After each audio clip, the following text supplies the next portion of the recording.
What's going on, everyone? I'm coming at you with some more One Piece gameplay. Today's matchup is between Rob Lucci and Black Yellow Big Mom, two decks that are fairly new and two decks I think have a ton of popularity. I think that Rob Lucci is definitely a fan favorite because he gives so many new black cards to a set that really needed some more black cards. So I really do enjoy that feature from Rob Lucci, and I think he's a really versatile leader that can work with a variety of different builds. And Black Yellow Big Mom is super fun. You can play her with a heavier black base, you can play her with a heavy yellow base. I think it really just depends what your playstyle is when piloting these decks. So without further ado, let's hop into some gameplay. I'm gonna go first here and playing a Charlotte Pudding here, looking at top 4, grabbing a Charlotte Parasparrow. Black Yellow Big Mom does not like going first, so being able to smooth out your 1-3-5 curve is kind of ideal. So getting that Parasparrow, which is like your only 3-drop, is fairly nice here. I'm gonna go ahead and swing Big Mom here at leader for 5. They're going to get a trigger, which is a 6-king pistol. It's gonna pop the pudding, and they're gonna draw a card, and then we're gonna play a Parasparrow here just to smooth out that curve, and then that way we have plays for next turn. Unfortunately, in this matchup, black has a lot of blockers that you just simply can't kill, so you really have to outlast them. We're going to see a swing of 6k from Rob Lucci and a Fukuro being dropped. Fukuro is a great addition to black, and he does really complement their playstyle well. Having 2 unkillable blockers feels really nice. So we're going to swing 5 here with Parasparrow, trying to put some pressure on. See if we can whittle down our opponent. They're going to go ahead and take that, and then we're going to swing 5 again here. They're going to pitch the Kaku, and then we're going to pay 4 here for a Charlotte Cracker here. Again, this is the card that can put some pressure on the opponent if they let it stay awake and they don't kill it. Charlotte Cracker, I think, is one of those cards that people will key on a lot when playing yellow, just because he's going to be 6k most times when you're below in life. They're going to swing 5 at the Parasparrow, which we are going to counter out, and they're going to play a Rob Lucci here. This is the Rush Rob Lucci, which is going to bomb deck 2 CP9 cards, and they're going to swing at the Parasparrow, which is going to reveal top 3, and we are going to grab another Parasparrow, which is all right here. It's not too bad.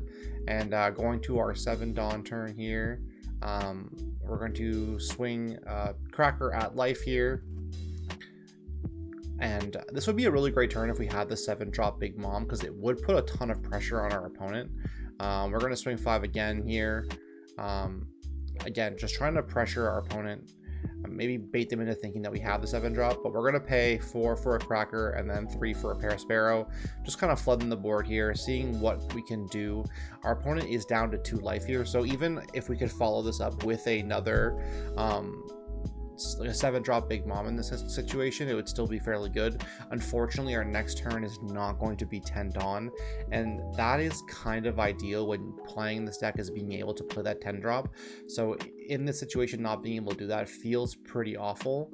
We're going to see a 7k swing at leader here, which we are going to take, and we see a 10-drop in hand right now. Unfortunately, it's going to be pretty much turned off this game.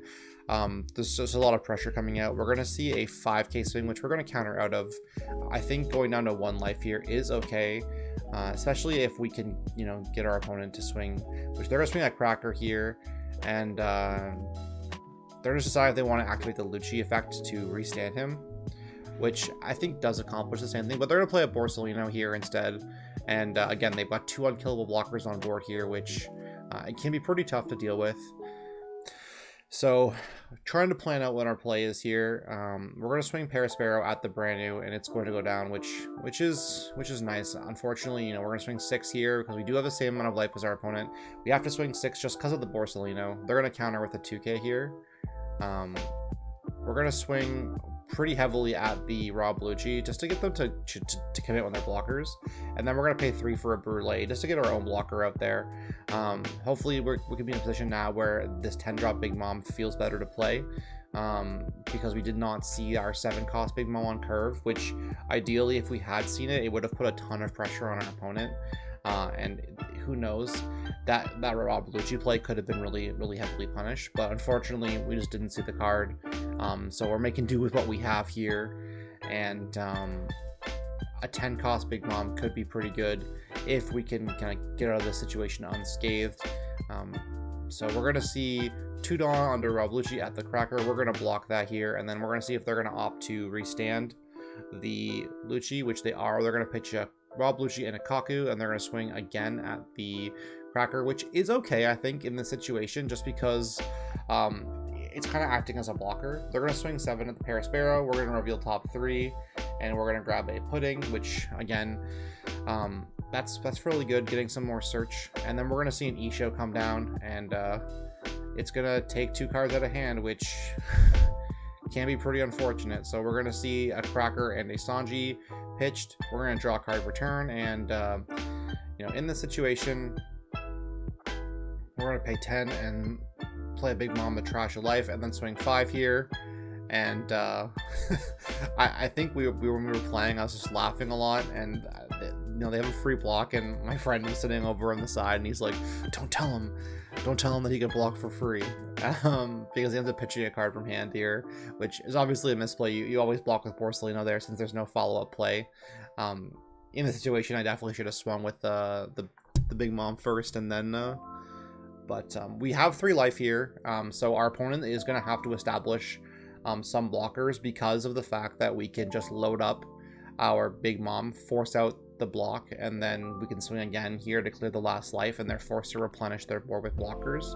Also, we can swing over any of their big bodies if they decide to go into life. So again, we're feeling in a better position than, you know, I thought we would be, going first here and not seeing the 7 cost. So our opponent's just kind of thinking about what he wants to do in this situation. 10 drop Big Mom can be dealt with by black, because they can just lower the cost of things so easily. So Isho is going to give a blanket minus cost to the entire board here, and there are still potentially 3 swings coming out at life from this board. So hopefully we get some nice triggers from life. So we're going to see a 7k swing at leader here, and we're going to opt to counter out of it with 2 cards here. I accidentally pitched the 3rd one, but yeah, no, just 6 King Slicer plus pitching this Charlotte Smoothie just to protect that life, just to keep ourselves topped up here, because we're going to get swung at quite a bit. So the Rob Lucci is going to swing, and we're not going to get a trigger. I don't think we've seen any trigger from life this game yet, which is fairly unfortunate. We would like to see at least one, but I think at this point it's going to be too late. Isho's going to swing at life here, and again, still no trigger, unfortunately. Any triggers here would have actually put our opponent in a position where it's just like the game is just unplayable for him, because we would have just been able to put so much pressure on the board. But unfortunately, you know, we didn't see anything, so we're trying to play with the cards that were dealt. And sometimes when you're playing yellow, you really do have to rely on triggers in certain matchups.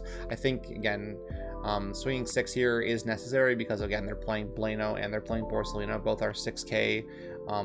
So our opponent's going to look through his trash to see what he can grab. I think we're swinging at life here, so again, just try to put our pressure on trying to keep our opponent from getting too far ahead here. And they do a fair bit of cards in hand right now, so they're going to take that last life here. So they're down to no life, which means that a 7 cost Big Mom is completely turned off, so there's no point in ever playing that. We're going to pay 4 here, it looks like, and we're going to play a Porcelino of our own, because they can't kill it. And then we're going to play 3 for a Fukuro of our own, and then we're going to pay 1 for a Charlotte Pudding just to look at the top 4. And I'm wondering what we're going to grab here. Just thinking, I think, at this point, because what answers can we possibly find for their board? Not a ton of great answers here. I think we see a Thunderbolt, and I think Thunderbolt can be good because it can pop the Blanos, but we're going to leave 1 Dawn active here, and not swinging with our 10 drop, which I think was a bit of a mistake, actually, in hindsight, realizing that, because if we swung with the 10 drop, they would have had to block it, but they could have just spawned out a Fukuro, or, you know, any other CP9 card, like a Khalifa or anything like that. So I think that's what the theory was just we don't spit anything out. We're gonna see Isho give -2 cost to everything, which again doesn't really affect my blockers too much. And we're just gonna see some Dawn being divided up here. I think we were hoping that we would see something else in our pudding, and unfortunately it's a Borsalino, and that is going to be game. We didn't get any triggers, and we hate to see that, but great matchup. Rob Lucci takes it, and thanks so much for watching. Until next time, Monty out.